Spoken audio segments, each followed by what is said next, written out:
Episode 6-এর শুরুতেই আমরা দেখতে পাই হানিউল ইউনচানকে নিয়ে উপরের রুমে আসে এবং তাকে বলে আমাকে একবার জড়িয়ে ধরো। ইউনচান খুব ঘাবড়ে যায়।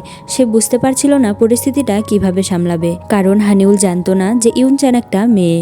হানিউল বলে সে শুধু একবার জড়িয়ে ধরতে চায়, কারণ তার কোনো কাজেই মন বসছে না। সে শুধু এক মুহূর্তের জন্য তার সমস্ত সন্দেহকে দূর করতে চায়। ইউনচান তখন হ্যাঁ না কিছুই বলতে পারে না। হঠাৎ করেই হানিউল তাকে জোর করে জড়িয়ে ধরে, আর ঠিক সেই মুহূর্তেই ইউনচানও সবকিছু ভুলে তাকে জড়িয়ে ধরে। তখন আমরা ইউনচানের খেয়াল শুনতে পাই। সে বলে ওই সময় আমার মনে হচ্ছিল আমি তাকে সবকিছু সত্যিটা বলে দেই, কিন্তু ঠিক তখনই হানিউল তাকে ছেড়ে দেয় এবং বলে আমি অকারণে বেশি চিন্তা করছিলাম, আসলে কিছুই নয়। এই কথা বলেই সে চলে যায়। কিন্তু ইউনচানও নিজের মনকে সামলাতে পারছিল না, কারণ হানিউলের এই একটা আলিঙ্গন তার পুরো অনুভূতিকেই নাড়িয়ে দিয়েছিল। অন্যদিকে হানিউল দূরে চলে যায় ঠিকই, কিন্তু সে তার মনকে সামলাতে পারছিল না। সে যদিও মিথ্যা বলেছিল, কিন্তু তার হার্টবিটও বেড়ে গিয়েছিল। সে মনে মনে বলে আমি সত্যি পাগল হয়ে যাচ্ছি। পরদিন সকালে কফি শপে ইউনচান তো স্বাভাবিকই ছিল, কিন্তু হানিউল স্বাভাবিক ছিল না। সে বারবার ইউনচানের দিকে তাকাচ্ছিল আর চোখ লুকাচ্ছিল এবং তার আশেপাশেই ঘুরছিল। ইউনচান বলে কিছু বলার থাকলে সরাসরি বলছো না কেন, এমন অদ্ভুত আচরণ করছো কেন? হানিউল বলে কিছুই না। তখন ইউনচান বলে তোমার যখনই কিছু বলার থাকে তুমি সবসময় এটাই বলো। এরপর কিছু না বলেই হানিউল ইউনচানকে নিয়ে একটা বুক শপে যায়। হানিউল চুপচাপ ছিল, আর ইউনচান তাকে বারবার জিজ্ঞেস করছিল আমাকে এখানে নিয়ে আসার কারণ কি? আমি কি তোমার পার্সোনাল চাকর নাকি যে হঠাৎ আমাকে এখানে নিয়ে এলে? হানিউল বলে তুমি কি 10 মিনিট চুপচাপ থাকতে পারো না? তুমি তো কথা বলেই যাচ্ছ। হানিউল বুক শপ থেকে অনেকগুলো বই কিনে নিয়ে আসে এবং ইউনচানকে দেয়। ইউনচান বলে এখন এই ভারী বইগুলো আমাকে গাধার মতো বয়ে নিয়ে যেতে হচ্ছে। অনেক গরম পড়েছে, এই গরমে অন্তত এক গ্লাস জুস তো খাওয়াতে পারো। তুমি কেমন বস? তখন হানিউল বলে এইসব বই আমার না, এগুলো তোমার জন্য। ইউনচান অবাক হয়ে জিজ্ঞেস করে আমার জন্য? কিন্তু কেন? হানিউল বলে তুমি তো অনেক ভালো কফি বানানো শিখতে চাচ্ছিলে, এই বইগুলো কফি সম্পর্কিত, যাতে তুমি পড়ে শিখতে পারো। ইউনচান খুবই খুশি হয়ে যায়। সে বারবার হানিউলকে থ্যাংক ইউ বলতে থাকে। ইউনচানকে খুশি দেখে হানিউলও খুব খুশি হয়ে যায়। কিছুক্ষণ পর ইউনচানকে হানসাং কল করে। ইউনচান তার সাথে আরো বেশি খুশি হয়ে কথা বলছিল। এটা দেখে হানিউলের জেলাস ফিল হচ্ছিল। সে বলে ও এত ভালোভাবে কার সাথে কথা বলছে? এমনকি ইউনচান তো তার সাথে কথা বলতে বলতে একটু সাইডেও চলে যায়। আসলে হানসাং তাকে আজ একটা নতুন সুর শোনাতে যাচ্ছিল। হানিউল ভাবে ওকে কে সুরটা শোনাচ্ছে। সে ইউনচানকে বলতে যায় এখন কি যাবে না যাবে না। তখন সে বুঝতে পারে তার কাজিন হানসাং ফোন করেছে। এরপর সে বইগুলো ওখানেই ফেলে রেখে চলে যায়। এরপর আমরা দেখতে পাই তারা ট্রেনে করে ফিরছিল। ট্রেনে অনেক ভিড় ছিল। ইউনচান তাকে জিজ্ঞেস করে তোমার আবার কি হলো? তুমি আর্টিস্টদের কদর করতে জানো না। হানিউল বলে এমন ভাব করছো যেন তুমি সবকিছুই জানো। এরপর দুইজনে একেবারে বাচ্চাদের মতো ঝগড়া শুরু করে। আশেপাশে সবাই তাদের দিকে তাকিয়ে থাকে। ভিড়ের মাঝে ধাক্কাধাক্কির কারণে ইউনচানের পকেটে রাখা হানিউলের সেই টয়টা ভেঙে যায়। টয়টা ভেঙে যাওয়ায় ইউনচান খুবই কষ্ট পেয়েছিল, কারণ সেটা হানিউলের দেওয়া উপহার ছিল। ট্রেনের ভিড়ের মাঝে হানিউল ইউনচানকে তার কনুই দিয়ে প্রোটেক্ট করছিল। ভিড় বেড়ে যাওয়ায় ইউনচান বলে তুমি তোমার হাত সরাতে পারো, নয়তো হাতে ব্যথা পাবে। হানিউল হাত সরালে ভিড়ের মাঝে তারা আরো বেশি কাছে চলে আসে। এই পরিস্থিতিতে ইউনচান তো খুশি হচ্ছিল।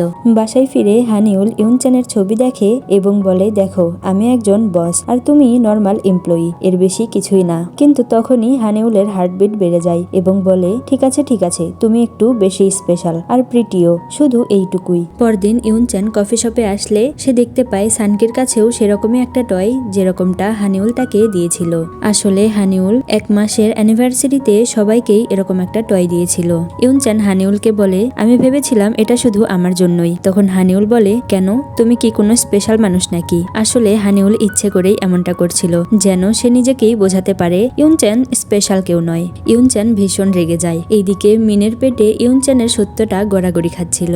সে তো ইউনচানের ব্যাপারে জেনে গিয়েছিল, আর সে মিস্টার হংকে গিয়ে বলে আপনিও জানেন তাই না যে ইউনচান একটা মেয়ে? তখন মিস্টার হং বলে তুমি কিভাবে জানলে? সে বলে আমি জানি, এটা টপ সিক্রেট, আমি অনেক লয়াল, আপনি আমার উপরে ভরসা করতে পারেন। এরপর মিস্টার হং ইউনচানকে বলে আজ তো তোমার বাবার ডেথ অ্যানিভার্সারি, আজকে তাড়াতাড়ি বাড়িতে যেও। এই কথা সবাই শুনে ফেলে। হ্যারি বলে মাইচান আজকে আমরা সবাই তোমার বাড়িতে যাব, কেননা আজ তোমার বাবার ডেথ অ্যানিভার্সারি। এই কথা হানিউলও শুনেছিল, কিন্তু সে কিছুই বলে না। সবাই চলে যাওয়ার পরে সে ইউনচানকে বলে আজকে তাড়াতাড়ি বাড়িতে চলে যেও। ইউনচান বলে কেন, আমার বাবার ডেথ অ্যানিভার্সারি বলে কি আমাকে স্পেশাল ট্রিট করছো?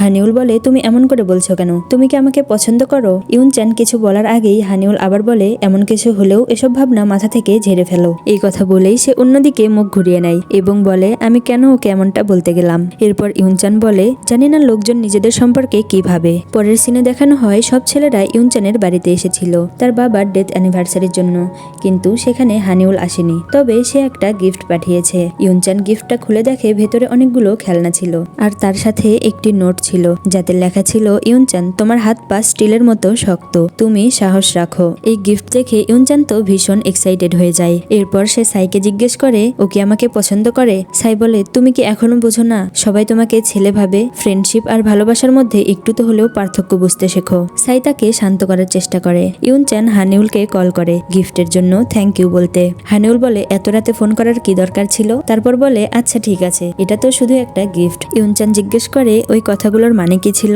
হানিউল বলে, কোনো মানে ছিল না, একদমই স্পেশাল কিছু না। এটা বলেই সে ফোন কেটে দেয় যেন আর কথা না বাড়ে। ইউনচান ভাবে ও আসলে কি বোঝাতে চাইছে। সাই বলে, এসব ছাড়ো, ঘুমিয়ে পড়ো। ইউনচান এসব ভাবতে ভাবতেই ঘুমিয়ে পড়ে। এদিকে হানিউলের মনের অস্থিরতাও কম ছিল না। পরদিন ইউনচান রাতের খাবার হানিউলের জন্য নিয়ে আসে। তখন হানিউল জগিং এ ছিল। ইউনচান বলে, ঠিক আছে, আমি ওখানেই আনছি। কিন্তু হানিউল নিজের অনুভূতিতে এতটাই অস্থির হয়ে পড়ে যে সে সঙ্গে সঙ্গে ইউনজুকে ফোন করে নাস্তা নিয়ে আসতে বলে। ইউনজুও সেখানে পৌঁছে যায়। হানিউল ইচ্ছা করেই ইউনচানকে ইগনোর করে যাতে ইউনচান কষ্ট পায়। ইউনচান ইউনজুকে দেখেই হতাশ হয়ে যায়। শুধু এইটুকুই নয়, হানিউল তো ইউনচানের সামনেই ইউনজু রান্নার খাবার খেতে থাকে।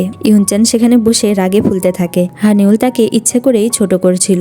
ইউনজু ইউনচানকে জিজ্ঞেস করে, তোমার বক্সের ভেতরে কি আছে। ইউনচান বলে, কাল রাতের বাসি খাবার। খাবারটা কি হানিউলের জন্য ছিল। ইউনচান হ্যাঁ বলে। ভেবেছিলাম ফেলে দেওয়ার চেয়ে প্যাক করে নিয়ে যাই। তখন হানিউল বলে, শুরুতে আমি ওকে একদমই পছন্দ করতাম না, ওকে এক নম্বরের চোর ভেবেছিলাম, কিন্তু পরে জানতে পারি ও আসলে নিজের পরিবারের হেড। সংসার চালানোর জন্য কত ছোটখাটো কাজ করে, ফুড ডেলিভারি করে, দুধ ডেলিভারি করে, এমনকি পুতুল পর্যন্ত সেলাই করে। ও আবার বাচ্চাদের তাইকোয়ান্ডোও শেখায়। এই কথা শুনে ইউনচান খুবই অস্বস্তি বোধ করে। হানিউল তাকে গরিব বলে কথা শোনাচ্ছে। সে বলে, এইভাবে কাউকে ছোট করা উচিত না।